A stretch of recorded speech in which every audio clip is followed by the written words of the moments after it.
तो बच्चों, ये है कक्षा 7 के संस्कृत, जो नया बुक मिल चुका है बीटीबीसी में, बिहार बोर्ड की तरफ से जो बदल गया है, वही है रुचिरा संस्कृत का। इसका आज हम पहला चैप्टर पढ़ने वाले हैं। प्रथम पाठ सुभाषितानि, मतलब शुभ भाषा, शुभ भाषा, शुद्ध विचार।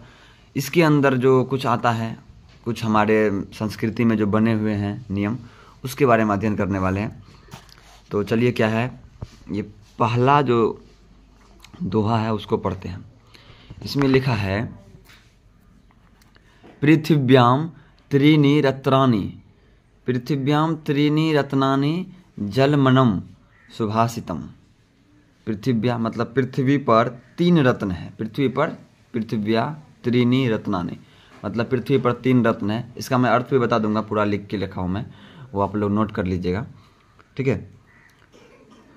जल, अन्न और सुंदर भाषा, सुंदर वचन जिसको बोलते हैं। मूढ़े पाषाण खंडेषु रत्न संज्ञा विधीयते। मूढ़े पाषाण खंडेषु रत्न संज्ञा विधीयते। अब इसका अर्थ जान लेते हैं, पहला पद का, पहला या दोहा का। पृथ्वी पर 3 रत्न है, जल, अन्न और सुंदर वचन। मूर्खों के द्वारा पत्थर के टुकड़े को रत्न का नाम दिया जाता है। मतलब मूर्ख जो है ना, वो पत्थर को भी रत्न समझ लेते हैं। मतलब क्या बोलते हैं, अब उसको रत्न समझ लेते हैं, कीमती चीज़ समझ लेते हैं, और पत्थर को ढोते रहते हैं और रत्न को पत्थर समझ लेते हैं। जो मूर्ख हैं, जो इस दुनिया से अनजान है कि रत्न क्या है, पत्थर क्या है, वो पत्थर को रत्न समझ लेते हैं और रत्न को पत्थर समझ लेते हैं। दूसरे दोहा पर चलते हैं हम। दूसरे दोहा पर क्या है? सत्येन धार्यते पृथ्वी, सत्येन तपते रवि।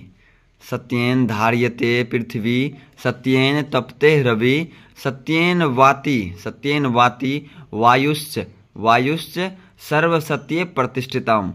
वायुश्च सर्वसत्य प्रतिष्ठितम। इसको पढ़ लीजिएगा।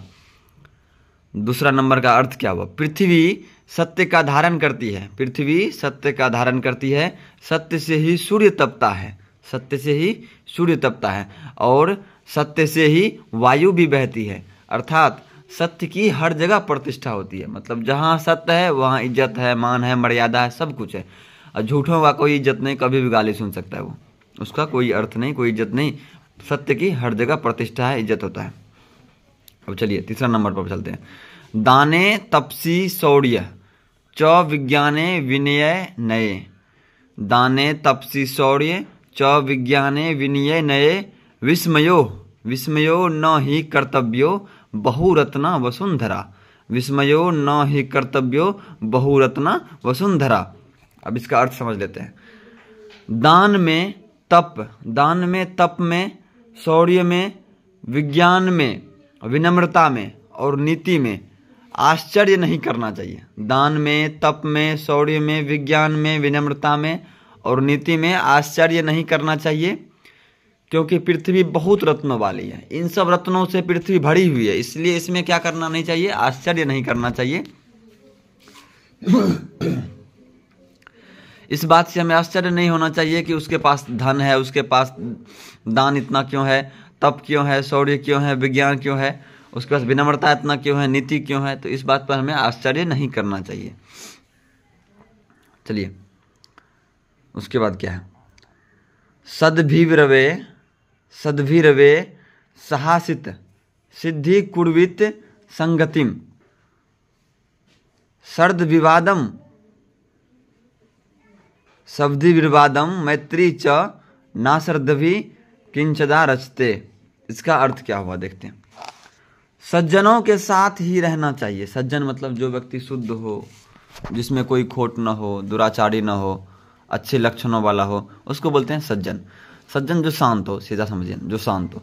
सज्जनों के साथ ही रहना चाहिए। सज्जनों के साथ ही विवाद और मित्रता करनी चाहिए। अगर झगड़ा भी करना है तो सज्जन के साथ ही करना चाहिए, तो झगड़ा भी ज़्यादा नुकसानदायक नहीं होगा। तो झगड़ा भी, विवाद मतलब झगड़ा, विवाद और मित्रता, दोस्ती भी सज्जन के साथ करनी चाहिए। दुर्जन के साथ कुछ भी आचरण नहीं रखना चाहिए। जो दुराचारी है, जो बेईमान है, चोर है, डकैत है, उसके साथ कुछ नहीं रखना चाहिए। दुराचारी उसी को बोलते हैं, या दुर्जन उसी को बोलते हैं, ठीक है। अब चलिए 5 नंबर के दोहे पर। 5 नंबर में क्या है? धन धान प्रयोगेषु विद्याया संग्रहेषु च आहारे व्यवहारे च त्यकत लज्ज सुखी भवेत। इसका मतलब क्या हुआ? धान्य धान मतलब धन से पूर्ण होना। धान्य धान के प्रयोग में, विद्या के संग्रह में, आहार और व्यवहार में, मतलब धान्य धान के प्रयोग में, विद्या के संग्रह, विद्या मतलब संग्रह मतलब अर्जित करना, विद्या अर्पण करना, अपने आप में विद्या अर्पित करना, संग्रह करना, इकट्ठा करना, ज्ञानी बनना। आहार और व्यवहार में जो लज्जा नहीं करता है वो हमेशा सुखी रहता है। इन सब चीज़ में जो लज्जा नहीं करता, अब किसी से कुछ हमको पूछना है, वो हमसे जूनियर ही है, मान लो हमसे छोटा है वो, अगर कुछ वो अच्छा जानता है, अगर हम उससे पूछने में शर्म करते हैं, जो नहीं हम उससे कैसे पूछेंगे, तो उसमें तब मैं सुखी नहीं रह सकता। अगर मुझे इस बात में लज्जा आती है कि वह हमसे छोटा है, कैसे उससे पूछेंगे, लेकिन हमसे तो है ज्ञानी, तो ज्ञानी है तो हमसे बड़ा है। इसीलिए धन्य धान और विद्या के प्रयोग में, संग्रह में, व्यवहार में कभी भी लज्जा नहीं करना चाहिए। वो हमेशा आदमी सुखी रहता है अगर लज्जा नहीं करता है तो। ठीक है, अब छठा नंबर क्या कहता है वो देख लीजिए। क्षमावशी कृत लोके क्षमाया किम न साध्यते शांति खड्ग करे यस्य की करिष्यति दुर्जना। इसका अर्थ क्या हुआ? इसका अर्थ समझ लेते हैं, इस साइड है।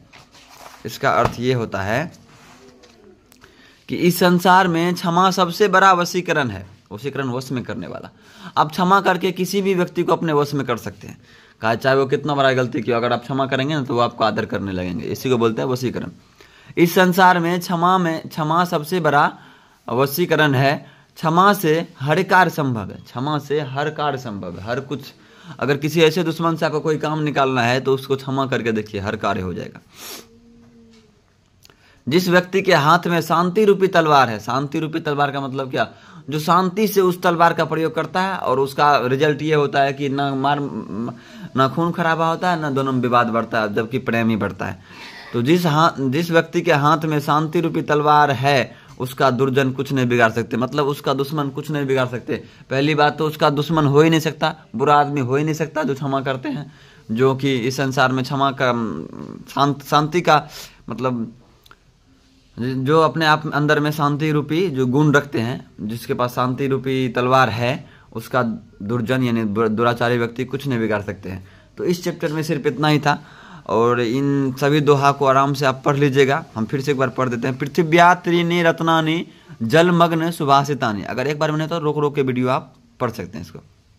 मूढ़े पाषाण खंडेषु रत्न संज्ञा विद्यते सत्येन धार्यते पृथ्वी सत्येन तप्ते रवि सत्येन वाति वायुश्च सर्व सत्य प्रतिष्ठिताम दाने तपसी शौर्य च विज्ञाने विनये विनये विस्मयो न हि कर्तव्यो बहुरत्न वसुंधरा सद्भिरेव सहासितम सद्भि कुर्वित संगितम सद्भि विर्वादम मैत्री च ना सद्भि किंचदा दारितम धन धान्य पारियोगेषु विद्याया संग्रहेषु च आहारे व्यवहारे च त्यक्त लज्जा सुखी भवेत क्षमावशी कृतिलोके क्षमाया किम न साध्यते शांति खड्ग करे यस्य की करस्यति दुर्जने। बस यही था आपके पाठ का और ये तो आपको आप देख ही चुके हैं। इसको मैं ऐसे करके एक बार दे लेता हूँ, आप लोग उसका स्क्रीनशॉट ले लीजिएगा, नहीं तो रोक रोक के वीडियो लिख सकते हैं। ठीक है।